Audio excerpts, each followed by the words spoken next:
সমাধান দিতে চাই, বিশ্বনবীর জীবন থেকে একটু তার চাচা আবু তালেবের দিকে চেয়ে দেখতে হবে।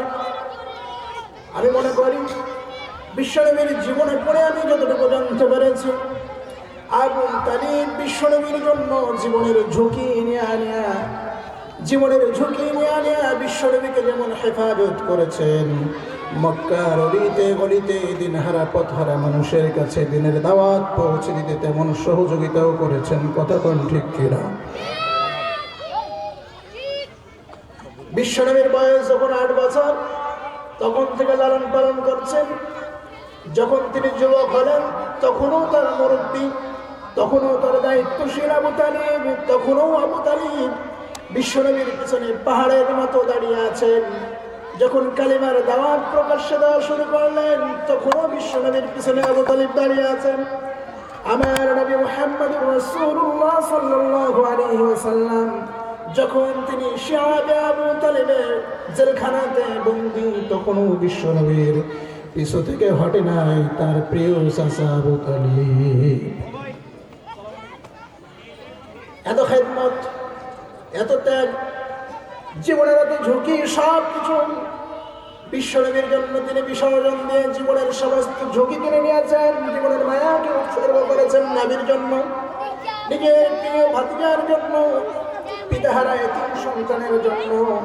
তারপরেও যখন আবু তালিব পৃথিবী থেকে বিদায় নিতে যায়, বিশ্বনবী ডাক দিয়ে বললেন, আমার প্রিয় চাচা রাসূলুল্লাহ, বলার দরকার নাই, শুধু একবার বলুন লা ইলাহা ইল্লাল্লাহ, বাকি আপনার জন্য সুপারিশ করার দায়িত্ব আমি মুহাম্মদুর রাসূলুল্লাহ। এই ঘটনা আপনাদের সকলের জানা, শুধু বিবেকের তাড়না একটু নাড়া দেওয়ার জন্য, বোধের দুয়ারে একটু কড়া নাড়ার জন্য বলছি। বিশ্বনবী সাল্লাল্লাহু আলাইহি ওয়াসাল্লাম যখন এই অফার করলেন, আবু জাহেল বললেন, আবু তালিব, জীবনের শেষ মুহূর্তে নিজের পিতার ধর্মে চুনকালি দিবা? এমন ভণ্ড আজও আছে না নাই?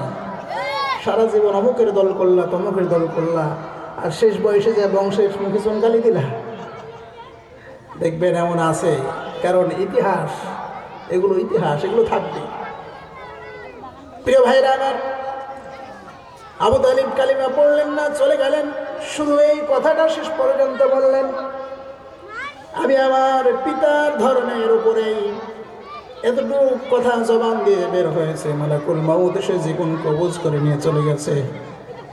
আব্দুল্লাহ ইবনে আব্বাস ডাক দিয়ে বলছেন, ইবনে মাসউদ ডাক দিয়ে বলছেন, আমার চাচা 8 বছর থেকে নবী আপনাকে লালন পালন করছে। আপনার কিশোর, কৈশোর, যৌবন, পারিবারিক জীবন, নবুয়তের জীবনের পর্যন্ত আবু তালিব জীবনের সমস্ত ঝুঁকি নিয়ে আপনার পিছনে সাপোর্ট হয়েছিল, পাহাড়ের মতো দাঁড়িয়েছিল। আমার চাচা আবু তালিবের উপকারটা কি হয়েছে একটু জানতে চাই। রাসূলুল্লাহ ইবনে আব্বাস মাসউদের জবাবে রাসূলুল্লাহ সাল্লাল্লাহু আলাইহি ওয়াসাল্লাম বললেন, আমার চাচা আমার কৈশোরকাল থেকে আমাকে লালিত পালিত করেছেন, আমার যৌবনকালে আমার অভিভাবকের দায়িত্ব পালন করেছেন, পারিবারিক জীবনে আমার অভিভাবকের দায়িত্ব পালন করেছেন। নবুয়তের এই চরম মুহূর্তে 3 বছর গোপনে দাওয়াত দেওয়ার পরে যখন বিপদের মুখোমুখি হলাম, প্রকাশ্যে দাওয়াত দিতে গিয়া, এমনকি জেলখানায় বন্দী হলাম, তখনও তিনি আমার সহযোগিতায় তিনি প্রাণপণ চেষ্টা করেছেন। সারা আরব ভূখণ্ডের মানুষগুলি, অন্যান্য বংশগুলি একদিকে, আর আবু তালিব একাই বিশ্বনবীর দিকে। এত ত্যাগ আপনার জন্য করে আমার চাচা আবু তালিবের উপকারটা কি হয়েছে? রাসূলুল্লাহ জবাব দিচ্ছেন, আমার চাচার শুধু এতটুকু উপকার হয়েছে যে তিনি জাহান্নামের তলদেশে না গিয়ে আল্লাহ তাকে এর বিনিময়ে জাহান্নামের উপরিভাগে রাখবে। জাহান্নামের কোথায় রাখবেন? উপরিভাগে। ঈমান আনছে? ঈমান নাই, কিন্তু রাসূলুল্লাহকে ভালোবেসেছেন, দিনের জন্য পাহাড়ের মতো অবিচল তার পিছনে থেকেছেন। ইসলাম বিদ্বেষী শক্তি নিজের বংশ, নিজের সমস্ত কিছুকে উৎসর্গ করে দিয়েছেন বিশ্বনবীকে হেফাজতের জন্য। কালিমা কিন্তু পড়েন নাই, ঈমানও আনেন নাই, শুধুমাত্র ভালোবাসার বিনিময়ে রাসূলুল্লাহ বলছেন শুধু এতটুকু সাপোর্ট করার কারণে আমার আল্লাহ পাক রব্বুল আলামিন তাকে জাহান্নামের নিচে গভীরে নিক্ষেপ করবেন না, বরং আমার চাচাকে আল্লাহ তাআলা জাহান্নামের উপরিভাগে রাখবেন। আর অপর জায়গায় আল্লাহ তাআলা কোরআনের মধ্যে বলছেন ইন্নাল মুনাফিকিনা ফিল দারকিল আসফালি মিনান নার। অপর জায়গায় আল্লাহ পাক রব্বুল আলামিন বলছেন যারা ঈমান আনার পরও আমার নবীর সাথে মুনাফিকি করেছে, কালিমা পড়ার পরও যারা জীবন আদর্শে বিশ্ব নবীকে মানে নাই, লা ইলাহা ইল্লাল্লাহ আল্লাহ ছাড়া কারো আইন মানে নাই ঘোষণা দেওয়ার পরও যারা মানব রচিত আইনের কাছে নিজেদেরকে অনুগত করেছে, অনুগত রেখেছে, আর বলেছে লা ইলাহা ইল্লাল্লাহ আল্লাহ ছাড়া কারো আইন মানে না, কিন্তু বাস্তবে মানছে শয়তানের আইন।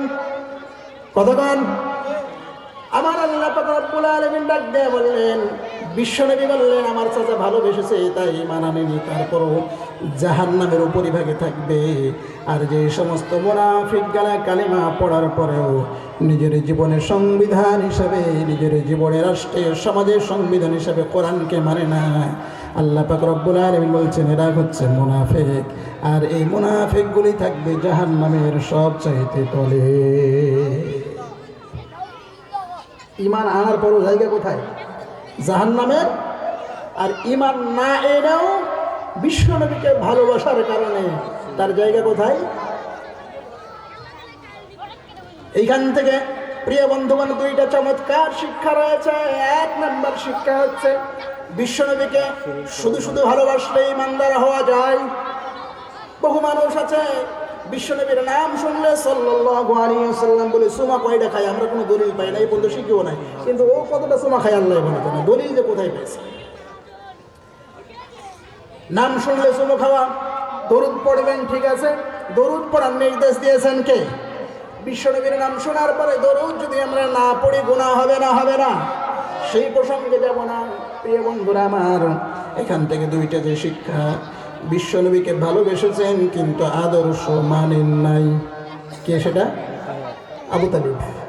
বিশ্বনবীকে ভালোবেসেছেন কিন্তু আদর্শ নেতৃত্বের জায়গায় আমার নবীকে মানেন নাই, তারপরেও কি জাহান্নাম থেকে বাঁচতে পারছে? আবার কিছু মানুষ বিশ্বনবীকে নবী বলে মেনেছে, আল্লাহকে আল্লাহ বলে মেনেছে, কোরআনকে শুধুমাত্র 40 কিতাবখানা বানিয়েছে, কোরআনকে শুধুমাত্র মসজিদের মাদ্রাসার কিতাব বানিয়েছে, কোরআনকে শুধুমাত্র তাবিজ কবুতের কিতাব যারা বানিয়েছে, কিন্তু জীবন আদর্শে বিশ্বনবীকেও মানে নাই।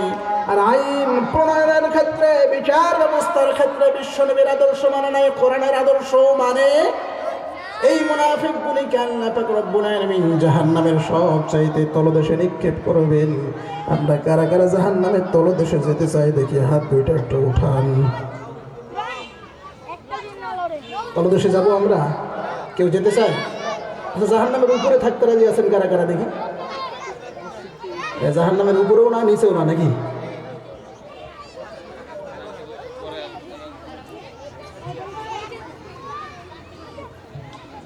যাবো চাঁপাইনবাবগঞ্জ 22 তারিখের মাহফিল শুনতে, টিকিট কাটছি ঢাকার।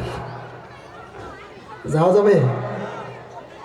আমার আলোচ্য বিষয় সূরাতুল বাকারা থেকে একটা আয়াত তেলাওয়াত করেছি, এখান থেকে আমি অতি সংক্ষেপে শেষ করে দেবো ইনশাআল্লাহ। শুধু এখান থেকে এতটুকু বলবো, রাসূলুল্লাহকে ভালোবাসলেও জান্নাতে যাওয়া যাবে না, আবার মুনাফিক মার্কা ঈমান আনলেও জাহান্নাম থেকে বাঁচা যাবে না, বরং ওই মুনাফিকের চাইতে ঈমান না আনা আবু তালেবের সম্মান আল্লাহর কাছে বেশি।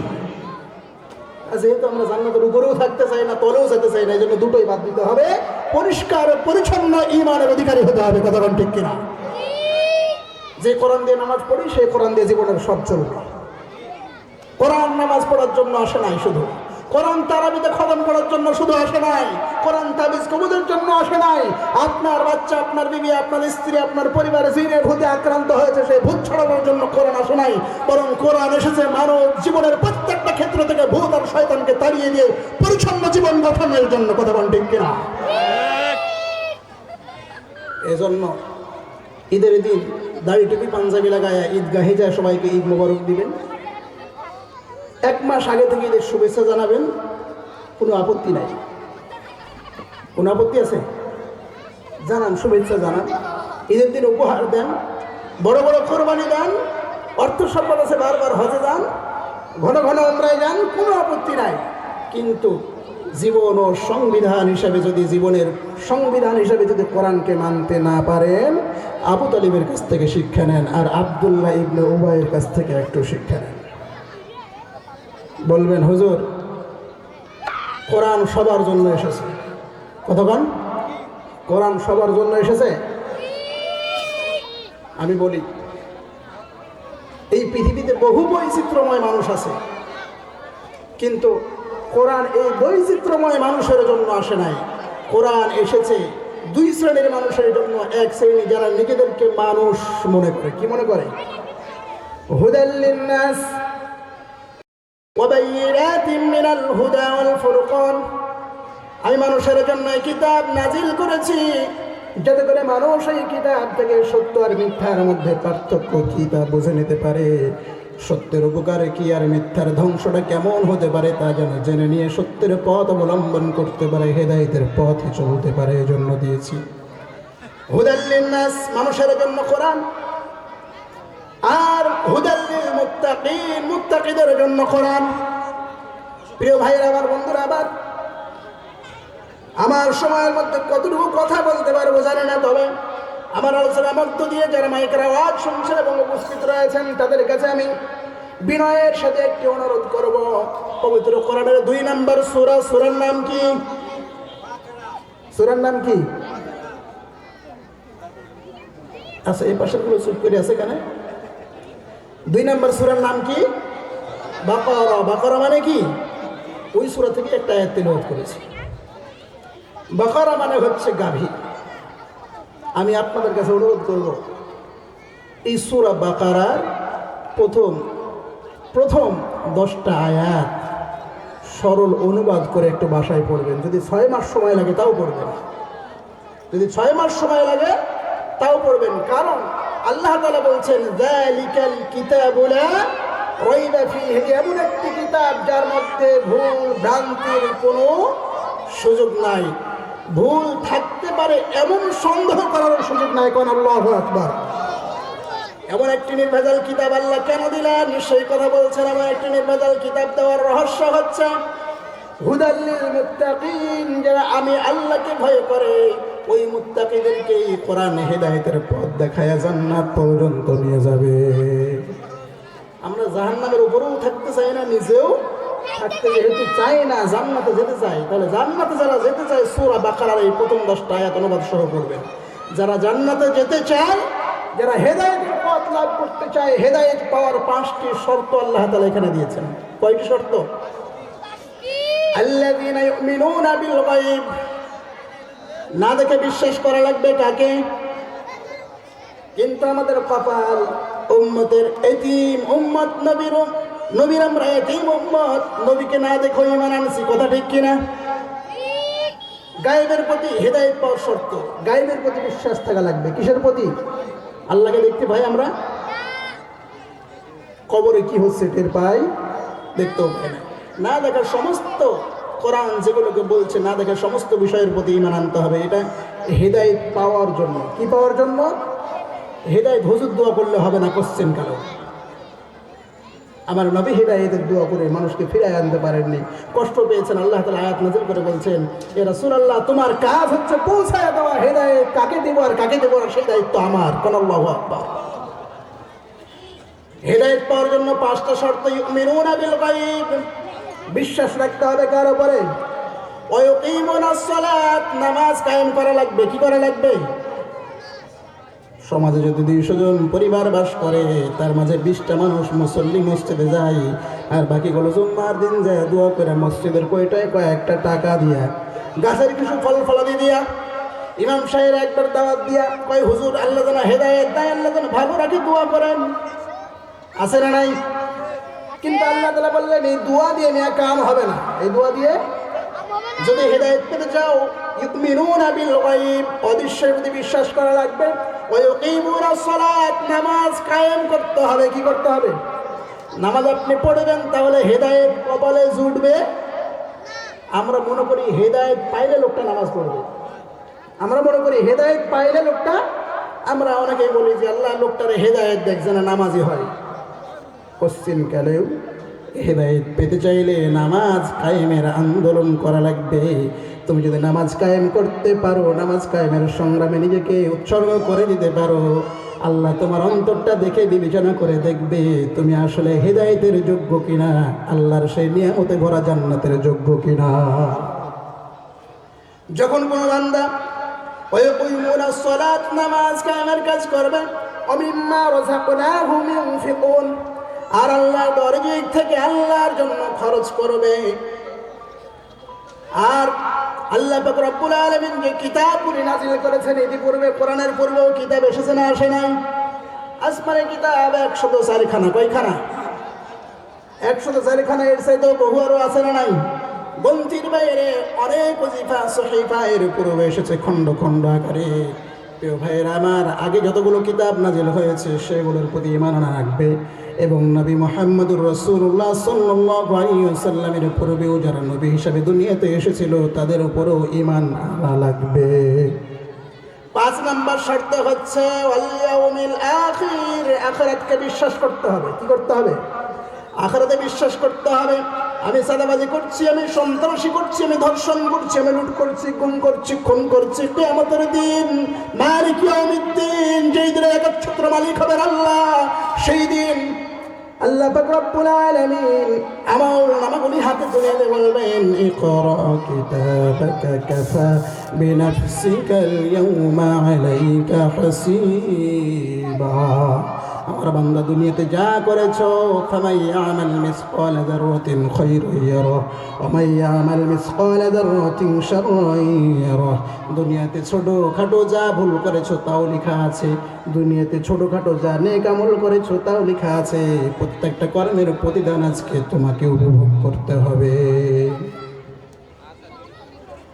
আল্লাহ সেদিন আপনার হাতে আমলনামা তুলে দেবেন।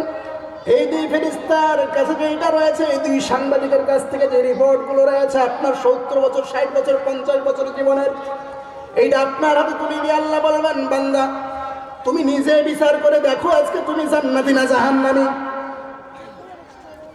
আল্লাহ কিয়ামতের দিন সেদিন বলে, তুমি জান্নাতি না জাহান্নামী আজকে তুমি নিজে বিচার করো। তাহলে হেদায়েত পাওয়ার শর্ত কয়টি? সবাই বলেন। 1 নাম্বার গায়েবের প্রতি বিশ্বাস রাখা লাগবে। কিসের প্রতি? 2 নাম্বার নামাজ কায়েম করা লাগবে। কি করা লাগবে? আমরা সবাই হেদায়েত পেতে চাই না? চাই না? এলাকায় যারা বাস করে তারা সবাই চায়, কথা কোন ঠিক কিনা? যদি হেদায়েত কি জিনিস আল্লাহর এই গোলাম বলে বুঝতো, হাইয়া আলাস সালাহ শোনার পরে আর বালিশে ঘুমাতে পারতো না, কথা কোন ঠিক কিনা? দোয়া করে কিয়ামত পর্যন্ত হেদায়েত মিলবে না। হেদায়েত পেতে চাইলে নামাজে সিজদায় নিজেকে নত হতে হবে, আল্লাহর কাছে সারেন্ডার করতে হবে। শুধু তাই না, আপনি নামাজ পড়বেন, ছেলে ঘুমাবে, ঘুম নষ্ট হবে বলে ডাকবেন না। বিবি ঘুমাবে, তাদেরকে ডাকবেন না। না না, নামাজ পড়ার কথা বলে নাই, আল্লাহ তাআলা বললেন নামাজ কায়েম করা লাগবে। তার মানে তুমি পড়ছো ঠিক আছে, তোমার ভাইকেও পড়াতে হবে, তোমার বিবিকেও পড়াতে হবে, তোমার সন্তানকে পড়াতে হবে। যখন তোমার পরিবারে নামাজ কায়েম হয়ে গেল, তখন দায়িত্ব এবার সমাজে। পরিবারের নামাজ কায়েম শেষ, এবার সমাজে নামাজ কায়েমের কাজ করতে হবে।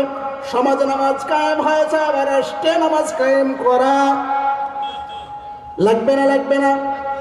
যখন আপনি স্টেপগুলো পার করবেন, তখন আমার আল্লাহ বিবেচনা করে দেখবে এই কাজগুলো যখন করবেন তখন যে আপনাকে ছেড়ে সোজা জান্নাত দিয়ে দিবে তা না। আল্লাহ পাক রব্বুল আলামিন পবিত্র কোরআনের আয়াতে বলছেন, আলিফ লাম মিম আহাসিবান নাসু আইয়ুতরাকু আইয়াকুলু আমান্না ওয়া হুম লা ইফতানুন।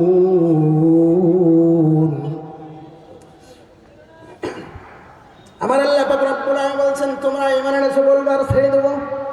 কোশ্চেন কালেও না।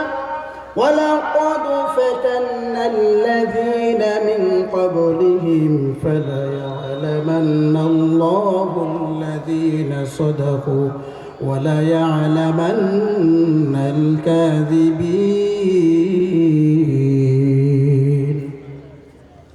একটু আওয়াজ দিয়ে বলেন আল্লাহু আকবার। আর একটু আওয়াজ দিয়ে বলেন আল্লাহু আকবার। এটা আবার সবাই সহ্য করতে পারবে না, কিন্তু কতক্ষণ সহ্য করতে পারবে? এইটা সহ্য করতে পারে না শুধুমাত্র একমাত্র কেবলমাত্র আজাজিল শয়তান। আর বাকি গেলা চুপ করে আছে। ঠিক বলতে ভয় লাগে নাকি? শহীদের রক্তে ভেজা এই জমিন, আমরা আল্লাহর কাছে দোয়া করি, আল্লাহ শহীদের রক্তে ভেজা জমিনকে তোমার কোরআনের রাজ কায়েমের জন্য কবুল করে নাও কানা আমিন। শহীদের এই রক্তে ভেজা জমিন, আমার ভাইয়ের রক্ত যেই জমিনে যেই ভূখণ্ডে ঝরেছে, সেই জমিন আর সেই ভূখণ্ডকে সন্ত্রাস, চাঁদাবাজ, গুন্ডা, টেন্ডারবাজদের জন্য জাহান্নাম বানায় দাও কানা আমিন। শহীদদের রক্তে কেনা জমিনে আমরা কোনো সন্ত্রাস, চাঁদাবাজ দেখতে চাই না, কথা কোন ঠিক কিনা? যে জমিন শহীদদের রক্তের বিনিময়ে পেয়েছি, সেই জমিন যদি আবারও কোনো সন্ত্রাস, কোনো গুন্ডা, কোনো বদমাশ, কোনো চাঁদাবাজ ধর্ম নিরপেক্ষ মতবাদের নামে ধর্মকে ধ্বংস করে যারা করে, তাদের হাতে যদি চলে যায়, ওই আল্লাহকে সাক্ষী রেখে বলছি, শহীদরা এই কিয়ামতের দিন আমাদের নামে মামলা দায়ের করবে যে আমরা রক্ত দিয়ে ভূখণ্ডকে স্বাধীন করে এসেছিলাম, আর তোমরা আমাদের রক্তের সাথে গাদ্দারি করে পেট পূজার, স্বার্থ পূজায় ব্যস্ত ছিল। আরেকটি কথা না বললেই নয়, সেটি হচ্ছে শহীদদেরকে নিয়ে আমরা কেউ টানা হেঁচড়া করব কেন? আবু জেহেল যে বদরের প্রান্তরে মুসলমানদের আঘাতে নিহত হয়েছিলেন, ও কি শহীদ? ওর উত্তরসূরি যারা পৃথিবীতে আজ পর্যন্ত আছে, ওর কোনো অনুসারী পর্যন্ত ওকে শহীদ বলে স্বীকৃতি দিয়েছে? ইসলাম মুসলমান তো পরের কথা, তার দলের লোক, তার অনুসারী, তার কর্মী, তার নেতারা তাকে শহীদ বলে মানে না, কথা বলেন ঠিক কিনা? কিন্তু যারা ইমানের সাথে সংগ্রাম করে, যারা যে সমস্ত 14 জন সাহাবা জিহাদের ময়দানে শহীদ, যিনি নিজের জীবনকে বিলিয়ে দিয়েছেন, তাদেরকে ইসলাম, কোরআন, সুন্নাহ, হাদিস এবং রাসূলুল্লাহ বলেছেন এরা হচ্ছে শহীদ। কথা কন? তাহলে বোঝা গেল, শহীদ হতে চাইলে রাসূলুল্লাহর আদর্শ নিয়ে লড়তে হবে। তন্ত্র মন্ত্র যা আছে, যদি শহীদ হওয়ার আকাঙ্ক্ষা কলিজার মধ্যে থাকে, লোভ লালসা যদি থাকে, তন্ত্র মন্ত্র সব পায় মাইন নিচে পিষ্ট করে রাসূলুল্লাহর আদর্শ নিয়ে কালিমার আঙ্গিকে আমাদেরকে জিহাদের ময়দানে নামতে হবে। কারণ অন্য পথ আর অন্য মতো লড়াই করে শাহাদাত লাভ করা যায়, যদি যেত তাহলে আবু জেহেলও শহীদ হতো, তার অনুসারীরাই তাকে শহীদ বলে না। শহীদ হয় শুধুমাত্র তারাই, কেবলমাত্র তারাই কালেমার রঙে জীবনটা রঙিন করে আল্লাহর জমিনে রাসূলুল্লাহর আদর্শকে বাস্তবায়ন করার জন্য যারা এই ভূখণ্ডে আল্লাহর জমিনে নিজেদের ঘাম আর রক্ত ঝরিয়েছে, কেবলমাত্র তারাই শহীদ হতে পারে। প্রিয় ভাইরা, আমার বন্ধুরা, আমার নির্ধারিত সময় শেষ। এই শহীদদের রক্ত যেন বিফলে না যায়, এই জন্য আমাদেরকে 3টা কাজ করতে হবে। কয়টা কাজ? 3টা কাজ। যে আয়াতটি তেলাওয়াত করেছি সূরাতুল বাকারার 147 নম্বর আয়াত, সংক্ষেপে বলে শেষ করে দেব। 5টা মিনিট সময় আমি চাই, 5 মিনিট পার করবো না ইনশাআল্লাহ। বাদশাহ স্বৈরাচার একজন শাসক ছিল পৃথিবীতে, তার নাম ছিল জালুত। কি নাম ছিল? এর মধ্যে অনেক বিস্তারিত ঘটনা আছে এবং শিক্ষণীয় কিছু মৌলিক গুরুত্বপূর্ণ অংশ, দিক নির্দেশনার মধ্যে রয়েছে, যেটা আমাদের বর্তমানে খুব প্রয়োজন। আমি আয়াত নাম্বারগুলো বলে দিলাম, শুধু আমি এখন শিরোনাম বলছি, বিস্তারিত আপনারা পড়ে জেনে নেবেন ইনশাআল্লাহ। পারা যাবে না? আমি শিরোনামটা বলছি, আপনারা পড়ে জেনে নেবেন। এই জালুতের হাত থেকে বাঁচার জন্য বনী ইসরাইলের বংশধররা, তারা সামউন নামক একজন নবী তখন ছিল, তার কাছে আসলো। আসার পরে বলছে, আমরা স্বৈরাচারের কাছে অত্যাচারে আর বাঁচতে পারছি না, স্বৈরাচারের হাত থেকে মুক্তি পাওয়ার জন্য একজন নেতা দরকার, যার নেতৃত্বে লড়াই করে স্বৈরতন্ত্র দাপন করে মানবতার অধিকারকে আমরা প্রতিষ্ঠিত করতে পারব। সামউন নবী আল্লাহর কাছে দোয়া করলেন, আল্লাহ, এই জাতি যেহেতু বাঁচতে চায়, তাহলে তুমি তাদের জন্য একটা নেতা দাও। তার আগে সামউন নবী জিজ্ঞেস করছেন ওই বনী ইসরাইল লোকদেরকে, শোনো, তোমরা তো এর আগে মূসা আলাইহিস সালামকে নিয়ে জিহাদের ময়দানে যাইয়া আমালিকা গোত্রের অস্ত্র শস্ত্র আর দেহাবয়ব দেখে ভয়ে ঘুরে এসে মূসাকে বলছিলে, মূসা, তুমি আর তোমার আল্লাহ যে যুদ্ধ করো, আমরা নাই, তা আবার এরকম করবা না তো? তারা বলছে, আশ্চর্য ব্যাপার, আমরা কি এত কাপুরুষ আমাদের বিবিরা বিধবা হচ্ছে, আমাদের শিশুরা নিহত হচ্ছে, আমাদের ব্যবসা বাণিজ্য লুটপাট হচ্ছে, আমাদের ভূমিকালা ভূমিদস্যু লুট করে নিচ্ছে, দখল করে নিচ্ছে, আর আমরা এতটাই কাপুরুষ যখন আমাদের বিবিদেরকে তারা দাসে পরিণত করছে, আমরা জিহাদ থেকে পালাবো? এটা কখনো হতে পারে না। যখন নবীকে এরকম আশ্বাস দিল, আল্লাহর কাছে দোয়া করলো, আল্লাহ তাআলা বললেন, আল্লাহ এদের জন্য একজন নেতা দাও। কি দাও? তার মানে কি? নেতৃত্ব দিবে। আচ্ছা, নেতৃত্ব কি ফাঁকা মাঠে হয়? তাহলে কি করা লাগে? সবগুলোকে এক জায়গায় হওয়া লাগে। কথা বলেন ঠিক কিনা? কর্মী আছে, নেতা আছে, কর্মী নাই, নেতার কোনো দাম। তাহলে কর্মী বাহিনী গঠন করতে হবে আগে জালিমের বিরুদ্ধে লড়াই করার জন্য, তারপরে সেই কর্মী বাহিনীর মধ্য থেকে একজন আল্লাহর দেওয়া ডিরেকশন অনুযায়ী যোগ্য একজন নেতাকে নির্বাচন করতে হবে। কথা বলেন ঠিক কিনা? যদি নেতা নির্বাচন করতে যদি ভালো হয়ে যায়, তাহলে কর্মী বাহিনীর প্রাণ যাবে, কিন্তু সেই জিহাদে বিজয় মুসলমানদের আসতে পারবে। যোগ্য নেতা নির্বাচন করতে হবে। তাদের মধ্য থেকে তালুত নামের একজন বান্দাকে আল্লাহ তাআলা তাদের জন্য মনোনীত করলেন নেতা হিসাবে। বানি ইসরায়েল লোকেরা ঘাট টাড়া আগে থেকে, এই বেটারা আগে ঘাট ঘোড়ায় নিল। তালুতের মধ্যে একজন জীর্ণ শীর্ণ, মানে আর্থিক দিক দিয়ে, সমাজের সম্মান মানের দিক দিয়ে বানি ইসরায়েল বলছে, আমরা তো সম্ভ্রান্ত পরিবার, আমাদের বংশে ৭০,০০০ নবী এসেছে, আমাদের বংশের বাইরে তালুত, তার বংশ প্রভাব নাই, আমরা মডেল করুন, আমরা পৌরাণিক বংশের লোক, আমরা সম্ভ্রান্ত বংশের লোক, আমাদেরকে নেতৃত্ব দেওয়ার দিয়ে নেতৃত্ব দিল যার বংশ কোনো মর্যাদা নাই, আমাদের তো কোনো সম্পদও নাই, বংশ মর্যাদাও তেমন নাই, আবার সম্পদও নাই। প্রিয় ভাইয়ের আমার, এই কথা বলার পরে এবার নবী বলছেন, শোনো, ইন্নাল্লাহা وقال لهم نبيهم إن الله قد بعث لكم طالوت ملكا قالوا أن يكون له الملك علينا ونحن أحق بالملك منه ولم يؤت سعة من المال। আল্লাহ তাআলা বলছেন, এবার قال إن الله اصطفاه عليكم وزاده بسطة في العلم والجسم। যখন কওমের লোকেরা উত্তর দিল, তার বংশ নাই, তার সম্পদ নাই, নবী বলছেন, বংশ সম্পদ দিয়ে কোনো কাম নাই। আল্লাহ তাআলা নিজে নেতা নির্বাচন করেছেন, তার মধ্যে চরম প্রয়োজনীয় যুগ উপযোগী 3টা যোগ্যতা আছে। কয়টা যোগ্যতা? 1 নাম্বার, আল্লাহ তাআলা বলছেন তার ইলম আছে, জ্ঞান আছে। কি আছে? জ্ঞান আছে। 2 নাম্বার হচ্ছে তার দেহ, তার পেশির শক্তিশালী মজবুত। 3 নাম্বার গুণ হচ্ছে রণকৌশলে সে সবার চাইতে অগ্রগামী, মানে জিহাদের ময়দানে রণকৌশল দিক দিয়ে সে পারদর্শী। 1 নাম্বার তার জ্ঞান আছে, 2 নাম্বার সে শক্তিশালী সুঠাম দেহের অধিকারী, 3 নাম্বার হচ্ছে তার আছে হচ্ছে রণকৌশল, জিহাদের কৌশল তার জানা আছে। তাহলে নেতা নির্বাচন করলেন কয়টা গুণ দিয়ে আল্লাহ? আমাদের বর্তমান সমাজে নেতা নেত্রী যারা আছে, কাউকে দোষারোপ করার জন্য বলছে না, এমন নেতাও আমরা ইতিপূর্বে পেয়েছি, খবর পাঠের মতো স্ক্রিপ্ট লিখে দেও, সংসদ ভবনে পড়তে যেয়ে দাঁত মুখ ভেঙে যায়। আবার এমন নেতার কাছে একজন ডক্টর পিএইচডি করা লোক চাকরির জন্য সুপারিশ নিতে যায়, সিগনেচার করতে যায়, কলম খাতা কয়বার সেটা তার ঠিক নেই। তার মানে প্রথম নেতা যাদেরকে আমরা বানাবো তাদেরকে জ্ঞানী হতে হবে। কি হতে হবে?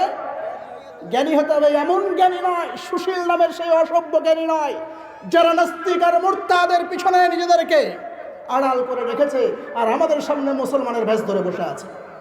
বরং ইমানের বলে বলিয়ান, কোরআনের জ্ঞানে মহিয়ান যারা, সেই সমস্ত জ্ঞানীদেরকে মুসলমানদের নেতা হিসেবে নির্বাচন করতে হবে। 2 নাম্বার, সে সুস্থ কিনা, থুততুড়ে হয়ে গেছে, দাঁতগুলো নড়ে না, হাতে অস্ত্র ধরার মতো, লাঠি ধরার মতো শক্তি নাই, ঘরের মধ্যে বসে থেকে কর্মীকে ইশারা দিবে, অমুক জায়গায় অমুক করা লাগবে, তমুক করা লাগবে, যাও। ও নেতা ঘরের মধ্যে বসে থেকে একটা অর্ডার দিবে, কর্মীরা বাইরে যায় আর একটা আকাম করে থুয়ে চলে আসবে। নেতা যে হবে তাকে সামনে ময়দানে থেকে নেতৃত্ব দেওয়ার যোগ্যতা থাকতে হবে।